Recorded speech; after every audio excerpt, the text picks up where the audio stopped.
hello guys good morning কি খবৰ খবৰ সব ভালে আছে আজি আমি গৈ আছো বেছিমেৰিলৈ তুন এফজেড ভাৰ্জন 4 আছিল এইখন আজি হ'ব প্ৰথম সাৰ্ভিসিং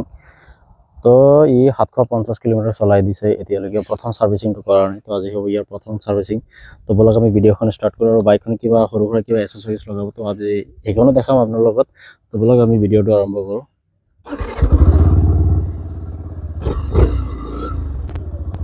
তো আজি বতৰটো চাই লওক গাইস বতৰটো তামাম ভাল লাগিছে মোৰ ইমান ৰদো নাই লগতে বৰষুণ হ'ব অলপ অলপ বৰষুণ হৈ আছিলে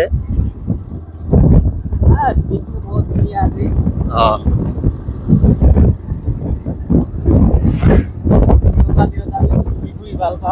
এনেকুৱা দিনত মানে ঘূৰা ফুৰা কৰি ভাল লাগে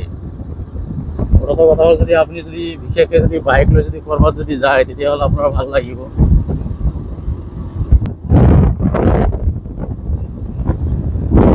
এইফালে আমি দুইজনে গৈ আছো হাঁহি এটা মাৰি দিয়া ৰাস্তাটো বেয়া বহুত বেয়া বেয়া ৰাস্তা এইবিলাক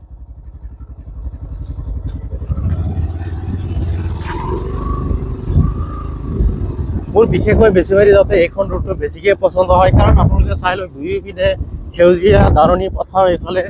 তো ওপৰত নীলা নীলা আকাশটো দেখা গৈছে তাৰো ভাল লাগিছে মোৰ ভিউটো তো আপোনালোকে এবাৰ চাই লওক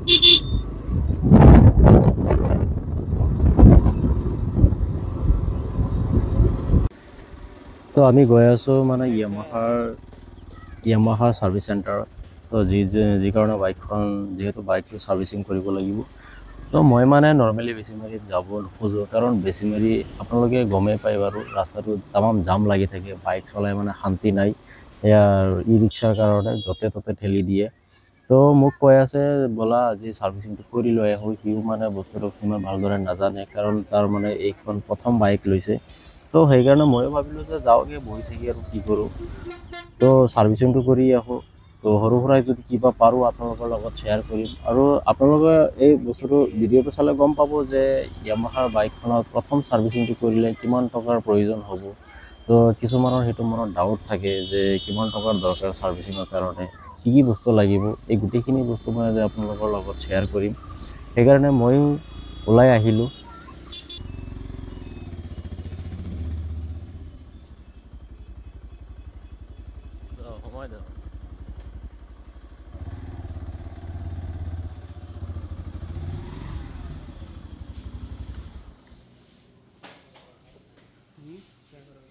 সাৰ্ভিসিং কৰেগা এনেকৈ অহাৰ পিছত প্ৰথমতে মই এটা বস্তু লক্ষ্য কৰিছোঁ খাৰুপেটীয়াৰ ইয়ামাহাৰ ডিলাৰতকৈ বেছিমাৰি ইয়ামাহাৰ ডিলাৰটো সৰু হয় একেবাৰেই আৰু ইয়াতে ইমান মেকানিকো নাই তো যি হওক সেইখিনি চোৱাৰ পিছত তো এইফালে কাম চলি আছে সাৰ্ভিসিঙৰ কাৰণে তো এইফালে সাৰ্ভিসিঙৰ কাৰণে সাৰ্ভিসিং ৰেকৰ্ড কপি যিখন আছে সেইখন খুজিছে কাৰণ বাইকখন কিমান চলিছে তাৰ এটা ৰেকৰ্ড মেইনটেইন থাকিব তো গোটেইখিনি ফৰ্মেলিটিজ হোৱাৰ পিছত মেকানিক আহিলে অহাৰ পিছত যিখন পুৰণা ইঞ্জিন অইল যিখন আছিলে সেইখিনি প্ৰথমতে ওলাই দিয়া হ'ল ইঞ্জিনৰ পৰা ওলোৱাৰ পিছত তাৰপিছত ইঞ্জিন অইলৰ এটা ফিল্টাৰ থাকে সেইখন ওলাই আছে কাৰণ ইঞ্জিন অইল চেঞ্জ কৰাৰ সময়ত প্ৰত্যেকবাৰতে ইয়াৰ যিখন ফিল্টাৰ থাকে মবিল ফিল্টাৰ সেইখনো চেঞ্জ কৰিব লাগে তাৰপিছত এইফালে ইয়ামাহাৰ 1 লিটাৰৰ ইঞ্জিন অইল যিখন এতিয়া ঢলা হ'ব ইঞ্জিনটোৰ ভিতৰত আৰু ইয়াৰ প্ৰাইচটো চাই লওক 455 টকা একেফালে সাৰ্ভিসিং হৈ গ'ল আৰু আমাৰ বাইকখন ৱাশ্বিং হৈ আছে অলপ বোকা চোকা লাগি আছিল লেতেৰা হৈ আছিল তো আমাৰ সাৰ্ভিসিং কৰাৰ পিছত ফাইনেলি বিলখন হাতত আহি গ'ল আৰু আপোনালোকে ইমান সময় যদি ভিডিঅ'খন চাই আছিলে যেটো কাৰণ যে কিমান টকা সাৰ্ভিসিং হৈ গ'ল তো বিলখন এবাৰ চাই লওক এফালে ইঞ্জিন অইলটো ধৰিছে 455 আৰু মবিল ফিল্টাৰ এখন ধৰিছে 80 টকা মাত্ৰ দুখন বস্তুৱে সাৰ্ভিসিঙত লগোৱা হৈছে আৰু বাকি এটা সিট কভাৰ লগোৱা হৈছিল যাৰ প্ৰাইচটো ধৰিছে এইফালে 535 তো গোটেইখিনি মিলাই পেলাই 1070 টকা হৈছিল তো 70 টকা এটা ডিসকাউন্ট দিছে আৰু তাৰ মানে আমাৰ 1000 টকাৰ ভিতৰত কাম কমপ্লিট কাস্টমাৰ হেপি কাস্টমাৰ কম খৰচত সাৰ্ভিসিং কম পাৰো এইটোই বিচাৰ